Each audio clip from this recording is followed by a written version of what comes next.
Wherefore, heroism.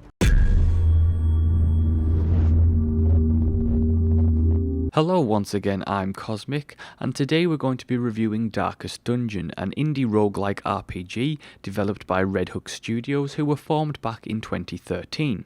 The game is Red Hook's debut title that found its origins on Kickstarter and then proceeded into Steam's early access program for a length of time.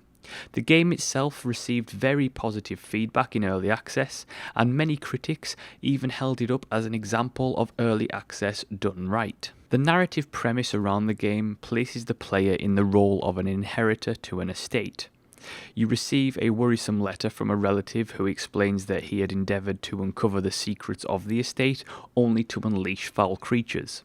Upon hiring a gold-hungry adventurers to do your dirty work, you come upon the estate and its surrounding areas to find the area steeped in evil. The player character is not visibly present in the game. Instead, you take upon an administrator position, hiring adventurers to claim the estate back for you. What makes Darkest Dungeon for me stand out from the other dungeon crawling roguelikes is that the game is about exploring the mental turmoil of dungeoneering. It explores the psychological effects of coming face to face with skeletons, demons, and vicious plant life. It's a concept that I truly love, and the way that this concept is then incorporated into the mechanical core of the game is brilliant. First, let's start with the management aspects of the game, which come in the form of the Hamlet, the town in which you do everything before running off to dungeons.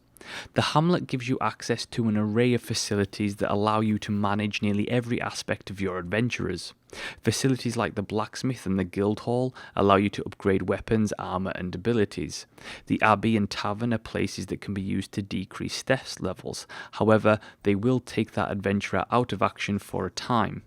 The store before you head out will allow you to buy provisions needed to send your team out to their next dungeon, as they will require food, medical supplies and camping supplies for their longer excursions.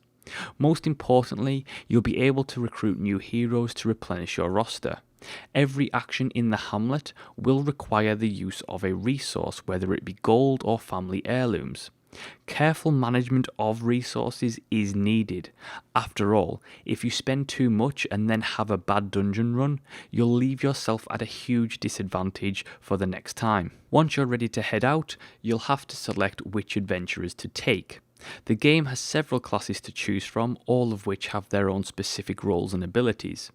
Each of your characters are given a randomly generated name which you can change, random stats and a starting selection of abilities from a pool of abilities unique to their class. Classes themselves are diverse and some can often fulfill more than one role, such as a damage dealing healer. One of my personal favourites is the leper. My first leper was called Godfroy, and the leper is essentially a melee-focused class that is dressed like the Leper King Baldwin from the 2005 Ridley Scott film Kingdom of Heaven, and it was a reference that I personally thoroughly enjoyed. Each adventurer is as human as you or me, meaning that they have good qualities, but also character flaws. These, in mechanical terms, come in the form of quirks. These quirks can have positive and negative effects, and are acquired through the events that unfold in the game. For example, say a dungeon isn't going well, you already have a death or two, and the remaining hero's stress levels are very high. A skeleton warrior comes along, kills another one of your team members, and then lands a critical strike on your crusader. Your crusader does survive the dungeon, but gains a negative quirk to which he becomes weaker when facing skeletons due to his newfound phobia of them. On the other hand, should a run go swimmingly, maybe that character gains a positive trait that makes them stronger against a certain foe or stronger in general in a certain type of dungeon. One of the core mechanics of the game goes hand in hand with the theme of psychological turmoil, which is stress. Each adventurer has a stress meter that must be constantly managed via the use of the Hamlet facilities. Characters accrue stress in dungeons in a variety of ways, including taking damage, low light levels, environmental factors such as coming across a corpse, and enemies themselves have stress-inducing attacks aimed to destroy the mind before the body. The stress meter directly links into the affliction system, which comes into play once a character reaches a full stress bar. Once this occurs, a character's resolve will be tested and two things can happen. First is the character fails it and becomes afflicted with a psychological condition. An example of this was my character the Hellion, who is a female barbarian badass whose resolve broke and she became abusive to my other characters. Continuing in the dungeon, she would shout, "You carry my pack," or some things like that, each time adding to the stress of the other members. The other possible outcome for a character is becoming virtuous, which means that the character overcomes their fear and not only gains buffs, but reduces their stress meter to 0, as well as inspiring others in the group. Now, what I love about the affliction system is not only how it affects combat, but the actual process itself gets you involved massively. The nail-biting wait while the screen says a character X's resolve is being tested, it's just perfectly timed to be such a tense moment. The massive disappointment when a character fails is palpable, but what's even better is when your character becomes virtuous. The tense wait while you wait to find out what's actually going to happen, and then when the character becomes virtuous, the mix of visuals and the sound literally make you into this. Bring it on! Combat itself works from a turn-based system that incorporates positioning as a key tactical element. Characters' abilities all have positional requirements. For example, a healing spell may only be activated from the back. This also applies to the enemies that you'll be able to target.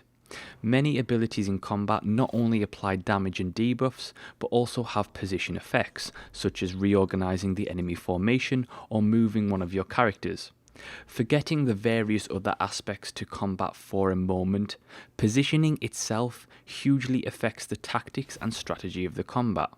It means that the enemy can completely nullify your ranged occultist at the back by pulling him to the front, leaving him open to attack from melee enemies, and making you waste turns moving him to the back so he can actually use his abilities again. I have to say that the combat is a lot of fun and has great depth to it thanks to the array of classes, abilities, and mechanics at work.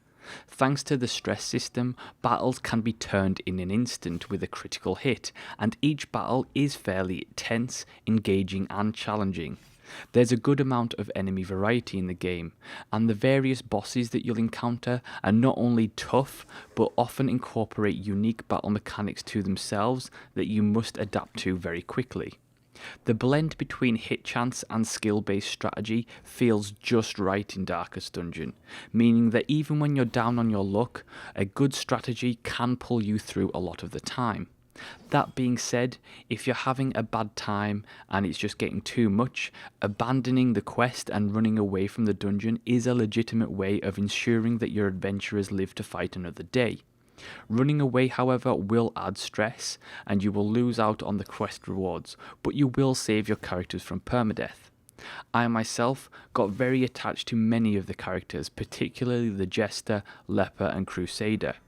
Your characters almost develop their own personalities due to the quirk system, and you get to know them pretty well, which makes any loss pretty hard to take. The dungeons work from a grid-based room-to-room system in which you travel down hallways. Hallways contain loot, battles and traps, and you'll constantly have to monitor your light level, as the darker the light level gets, the more negative effects it will have on your party. There's a variety of locales for each dungeon, each with its own assets and unique enemy sets, which does keep things fresh. The few criticisms I do have with the game come in the form of the changes made throughout early access development. The corpse system that they introduced into the battles is something I really don't like, and it artificially prolongs battles as well as being just an overall nuisance. While you can turn this off, I prefer to play as intended rather than not, and I just don't think that the corpse system should have been implemented. Most equipable trinkets are fairly useless and are not worth the bonuses that they provide thanks to their inherent negative effects, particularly in early game. Most of my other complaints are fairly minor and often will get fixed over time with patches and rebalancing. Finally, what I want to touch on is the overall aesthetic of the game. The striking 2D visuals work really well with the overall dark, bleak tone of the game.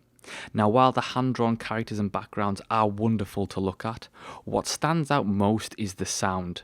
The narration is done perfectly with a great voice actor. The sound effects are superb, and the dark, oozing musical score does really well to create tension throughout the game. I enjoy how the characters and narrator comment throughout the game, and it just makes for a really immersive spectacle that hits the dark gothic vibe right on the head. Overall, Darkest Dungeon is an immersive, challenging roguelike RPG that gets the mix between punishing difficulty and fun accessibility just right. The entire game provides great atmosphere and engaging mechanics that leave you coming back time after time.